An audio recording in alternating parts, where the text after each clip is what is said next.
अलीराज में नए उत्तराखंड का निर्माण हो रहा है और धाकड़ धामी लगातार नए उत्तराखंड के निर्माण की तरफ अग्रसर हैं, जिसका उदाहरण कैबिनेट बैठक में लिए गए फैसलों में देखने को मिला। एक रिपोर्ट देखिए।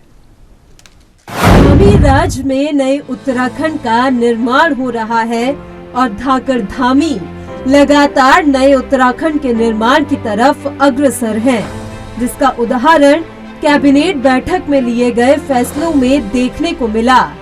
उत्तराखंड में धामी सरकार की अहम कैबिनेट बैठक में कुल 26 प्रस्ताव मंत्री परिषद के समक्ष रखे गए, जिसमें से 24 प्रस्तावों पर मंत्री परिषद ने अपनी मुहर लगाई। राज्य कर्मचारियों के डीए और बोनस को लेकर मुख्यमंत्री धामी फैसला लेंगे। कैबिनेट ने इसके लिए सीएम को अधिकृत किया है। सरकार ने सड़क सुरक्षा नियमावली में संशोधन किया। राज्य कर्मचारियों के महंगाई भत्ते और बोनस के लिए अधिकृत किया गया। केदारनाथ में पुराने मकानों के ध्वस्तीकरण को मंजूरी देते हुए नवनिर्माण के लिए प्रस्ताव लाया गया। राजस्व पुलिस को पुलिस के अधीन चरण वाइज तरीके से हस्तांतरित करने पर कैबिनेट ने हरी झंडी देते हुए सबसे पहले 20 चौकियां 6 थानों को मंजूरी दी है। महिला आरक्षण को लेकर मंत्री परिषद में चर्चा हुई, जिसके तहत अध्यादेश के लिए मुख्यमंत्री को अधिकृत किया गया। इसके साथ ही उत्तराखंड कूड़ा फेंकना और थूकना में बदलाव करते हुए कारावास को हटाते हुए अब केवल अर्थदंड का प्रावधान किया गया है। आपको बता दें कि धामी सरकार लगातार जनहितों को ध्यान में रखते हुए नए उत्तराखंड का निर्माण कर रही है। ये बात हम नहीं बल्कि सरकार में कैबिनेट के द्वारा लिए गए फैसले बता रही हैं।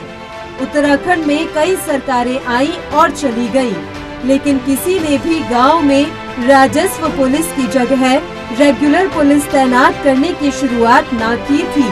व्यापारियों और दुर्घटना पीड़ितों के बारे में सोचा, लेकिन युवा सीएम धाकड़ धामी लगातार ऐसे फैसले ले रहे हैं जिसका सीधा सरोकार जनता से है। एएनबी न्यूज के लिए देहरादून से तारिक अंसारी की रिपोर्ट।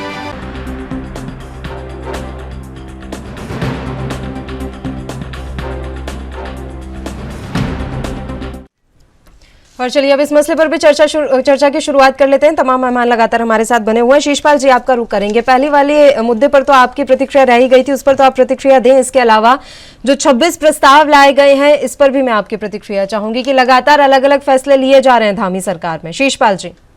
जी पल्लवी जी, मैं पहले धामी कैबिनेट पे जो फैसले लिए उस पर बोल लेता हूँ, उसके बाद मैं पहली डिबेट का जवाब दूंगा। देखिए पल्लवी जी, जो धामी कैबिनेट हुई है उसमें कुछ अच्छे फैसले हुए हैं जिसकी कांग्रेस पार्टी पहले ही सराहना कर चुकी है, और हर मामले को राजनीतिक नजरिए से जो है उसकी आलोचना करना ही आवश्यक नहीं है। जो इसमें कर्मचारियों से संबंधित फैसले आए हैं, डीए वो कर्मचारियोयों की जो मांग थी उसके अनुरूप तो नहीं है, लेकिन फिर भी सरकार ने जो है जो बढ़ाए उनकी मांगे पूरी करने का प्रयास किया, वो एक सराहनीय फैसला। और हमारी मांग रहेगी कि जो कर्मचारी जिस स्तर की जो है डीए की यानी वेतन भत्तों में बढ़ोतरी की मांग कर रहे हैं, आगे उन पर भी विचार किया जाएगा। लेकिन पल्लवी जी, जहां तक जो है ये राजस्व पुलिस वाला फैसला है, जो 6 थाने और 22 पुलिस चौकियां खोलने का फैसला लिया है, ये बहुत प्रतीक्षित मांग थी प्रदेश की जनता की, और विपक्षी पार्टी लगातार कानून व्यवस्था से संबंधित मांग को उठा रही थी। इस पर सरकार कुछ कदम आगे बढ़ी है, जो सराहनीय फैसला, और इसकी भविष्य में समीक्षा करके इसका विस्तार करने की आवश्यकता होगी। ये ठीक है, इसमें सरकार आगे बढ़ी। दूसरा, महिला आरक्षण में जो अध्यादेश सरकार लाई है, ये भी लगातार मांग थी, क्योंकि सरकार की कमी के कारण हाईकोर्ट में इस मामले को मुंह की खानी पड़ी थी। इसमें अध्यादेश लाए, सराहनीय फैसला है, लेकिन देर से लाए। और दूसरा, इसमें अतिशीघ्र सरकार जो है विधानसभा सत्र बुला करके अगर बिल इसको ला करके कानून का रूप देगी, तभी इसमें जो है पर्याप्त रूप से महिलाओं के साथ न्याय हो पाएगा। ठीक फैसले हैं, लेकिन जहां तक पहली डिबेट में मामला था कानून व्यवस्था राज्य के अंदर पटरी से जिस तरह से उठी हुई थी, ये कांग्रेस पार्टी सवाल लगातार खड़े करी है, लेकिन सरकार के ही लोग इस पर सवाल खड़े करते हैं। जिस प्रकार से इनके राज्य मंत्री शादाब शम्स ने पिरान कलियर का मामला उठाया था कि वहां पर जो है मानव तस्करी हो रही है, देह व्यापार हो रही है, जो है ड्रग्स का रैकेट चल रहा है, और सरकार यहाँ 5.5 साल से भाजपा की चल रही है, सरकार के पास इनपुट नहीं है। तो वहां पर बीएमएसपी की खबर नहीं है, और इतना जघन्य क्राइम हो रहे हैं और सरकार कोई कार्रवाई नहीं कर रही है। तो कानून व्यवस्था का मामला मतलब सरकार के लोग ही सरकार पर सवाल खड़े कर रहे हैं। प्रदेश के कैबिनेट मंत्री सौरभ बोगड़ा की हत्या की साजिश रची जा रही है, और आप देखिए कितना बड़ा कानून व्यवस्था पर सवाल खड़ा होता है। इसका मतलब कानून व्यवस्था क्या है? जंगल राज चल रहा है, लोगों की दिन दहाड़े हत्याएं हो रही है, बलात्कार हो रहे हैं, बेटियां सुरक्षित नहीं है। तो ये कानून व्यवस्था का ये यहाँ पर हाल है इस राज्य के अंदर। इसमें सरकार को निश्चित तौर पर समीक्षा करने की जरूरत है और कड़े कदम उठाने चाहिए। भ्रष्टाचारी मंत्री लगातार सरकार में बने, सरकार उन पर कार्रवाई करने का साहस नहीं कर पा रही है। इसका मतलब है कि मंत्री मुख्यमंत्री के नियंत्रण में नहीं है, मुख्यमंत्री के मर्जी के खिलाफ कैबिनेट मंत्री लगातार फैसले ले रहे हैं। आप देखिए विधानसभा की बैकडोर भर्तियों में जिन मंत्रियों पर, विधायकों पर भ्रष्टाचार के अपने जो है भाई भतीजों पत्नियों को नौकरी देने का आरोप लगे, मंत्रियों पर अपने पीआरओ और ओएसडीओ को नौकरी पर लगाने के आरोप लगे, आरएसएस के लोगों को अपने जो है सगे संबंधियों को नौकरी पर लगवाने के आरोप लगे। आपको नहीं लगता शिषपाल जी, अगर सरकार को कुछ छुपाना ही होता या सीएम धामी की नियत ही खराब होती तो ये नाम ही सामने क्यों आते? आपको ऐसा नहीं लगता शिषपाल जी कि सीएम की नियत खराब होती तो ये नाम ही सामने नहीं आ पाते ना सर? पल्लवी जी, अगर विपक्ष विधानसभा में सवाल खड़े ना करता, अगर घोटाले से संबंधित प्रपत्र ना रखे होते, बेरोजगार संघ सड़कों पर आंदोलन नहीं कर रहा होता, तो अगर उनके आंदोलन के बिना सरकार कार्रवाई करती तो हम कहते कि धामी ने जो है कार्रवाई की। ये तो विपक्ष और बेरोजगारों के दबाव में कार्रवाई हो रही है। चलिए मैं मान भी लेती हूँ विपक्ष और बेरोजगारों के दबाव में कार्रवाई हो रही है, हो तो रही है ना। ये कार्रवाई करा कौन रहा है, जांच बिठा कौन रहा है सर? पल्लवी जी, आप देखिए जिस तेजी से दोषियों की गिरफ्तारी हो, उससे ज्यादा तेजी से जमानतें मिल रही हैं और कोर्ट में जो है सबूत जो है पर्याप्त जमानत सरकार नहीं देती शिषपाल जी, जमानतें मिल रही हैं, जमानत सरकार नहीं देती, क्यों नहीं कर पा रही? नहीं, आप एविडेंस इकट्ठा करना, एविडेंस को साबित करना किसका काम है? ये पुलिस का काम है ना। इसका मतलब लीपापोती हो रही है, दोषियों को केवल जनता को गुमराह करने किया जा रहा है और फिर ढीली कार्रवाई करके इन्वेस्टिगेशन को हल्का करके उनको जमानतें हो रही है। तो ये इन्वेस्टिगेशन पर और पुलिस की कार्रवाई पर बहुत बड़ा सवाल है, आपकी कार्रवाई की गंभीरता पर बहुत बड़ा सवाल है। आप क्यों गुमराह कर रहे हैं विपक्ष को और जनता को? ये आप देखिए पेपर लीक प्रकरण में जो पंतनगर यूनिवर्सिटी के जो टेक्नोक्रेट थे, जो प्रिंटिंग प्रेस के हेड थे जोशी, अगर वहां से पेपर लीक हुए, वो अगर उसके मास्टरमाइंड थे, उनकी जमानत हो जाएगी तो बाकी लोग तो जो है छूट ही जाएंगे ना। ये पुलिस और एसटीएफ की कार्रवाई पर बहुत बड़ा सवालिया चिन्ह है। पल्लवी जी, वो कोर्ट में सारे दोषी तुरंत जमानत पा जाएंगे। आप कर क्या रहे हैं? एक तरफ इन्वेस्टिगेशन चल रही है, लोगों को जमानतें मिल रही है, ये छोटी मोटी बात नहीं है, ये आपकी कार्रवाई की गंभीरता पर सवाल खड़े करता है।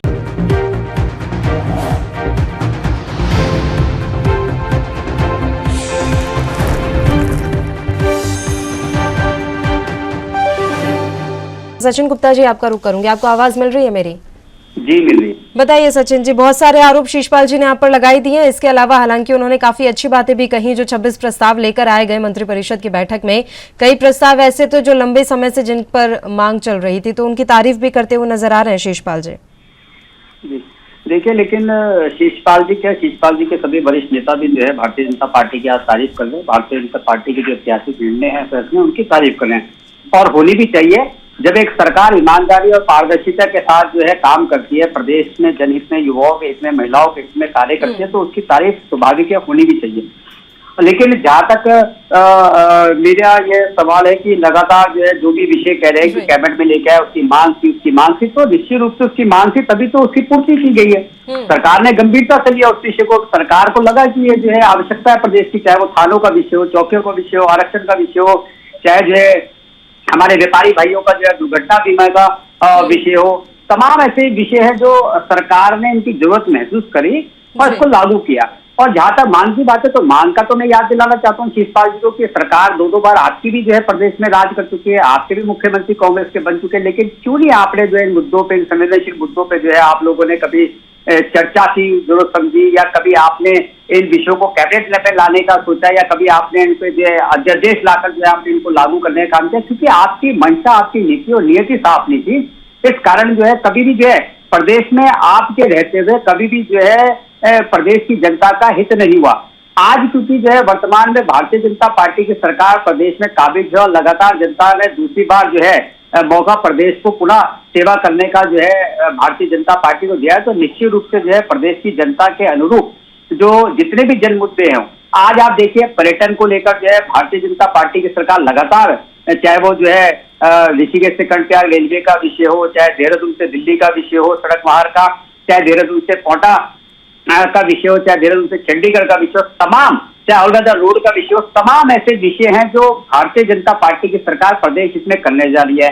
पर युवा ज्यादा से ज्यादा देश का आदमी, प्रदेश विदेश का आदमी जो है पर्यटक के साथ ज्यादा से ज्यादा जो उत्तराखंड के पर्यटक के साथ जुड़े, उसके लिए तमाम तरीके की जो है व्यवस्थाएं जो है सरलता के साथ जो है आसानी से जो है पर्यटक जो है अपने धामों की, अपने प्रदेश के पर्यटन पे जो है घूम फिर सके, वहां का आनंद ले सके, यहाँ के लोगों को रोजगार मिल सके। इसके लिए सरकार का लगातार फोकस है।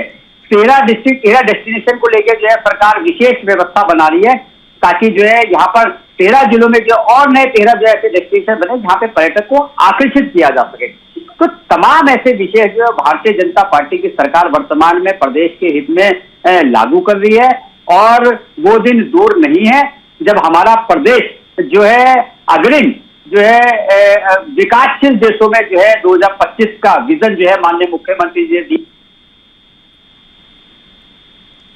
समय होगा जो है वो उत्तराखंड का होगा, और निश्चित रूप से जो है इसका जो लाभ है प्रदेश को मिलेगा, प्रदेश की जनता को मिलेगा, प्रदेश के युवाओं को मिलेगा। और जहां तक कांग्रेस के सवाल की बात है, तो कांग्रेस की आदत है कि जब करने का मौका मिले तो तब कुछ मत करो, और जब दूसरा करे तो उसका श्रेय लेने का जो है प्रयास जो है सदैव कांग्रेस करती आ रही है। ये देश की जनता पहचान चुकी है, और निश्चित रूप से जो है आने वाले समय भी जो कांग्रेस की दुर्गति हुई है वो निश्चित रूप से जो है और दुर्गति जो है कांग्रेस की इस प्रदेश और देश में होने वाली है।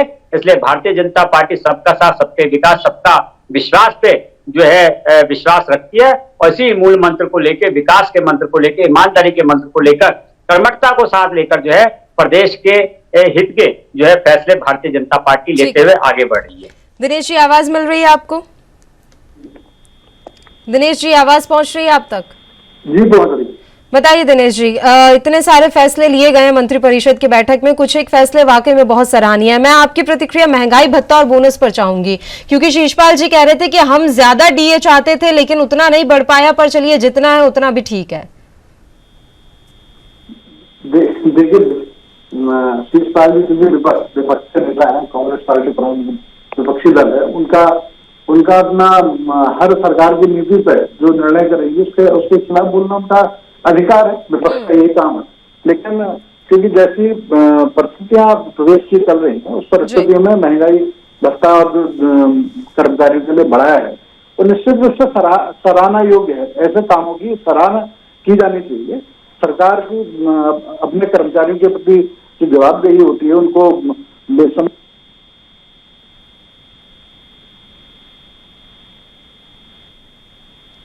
दिनेश जी, आपकी आवाज नहीं आ रही, एक बार फिर से आपके साथ जुड़ने का प्रयास करेंगे। तमाम मेहमानों का शुक्रिया अदा करना चाहूंगी चर्चा करने के लिए आप लोग हमारे साथ जुड़े, आपने अपना वक्त हमें दिया। तो आपको बता दें कि उत्तराखंड में मंत्रिपरिषद की बैठक हुई, 26 प्रस्ताव लाए गए और उनमें से 24 प्रस्तावों को मंजूरी मिल गई है, और इनमें से कई प्रस्ताव ऐसे थे जिनकी लंबे समय से मांग चल रही थी। तो इस तरह के फैसलों से ये बात साबित होती है कि उत्तराखंड में धामी सरकार लगातार विकास के पथ पर अग्रसर है। इसी के साथ उत्तराखंड का महासंग्राम में भी इतना ही। मुझे दीजिए इजाजत। देश और प्रदेश की तमाम ताजा खबरों के लिए आप बने रहिए हमारे साथ। नमस्कार।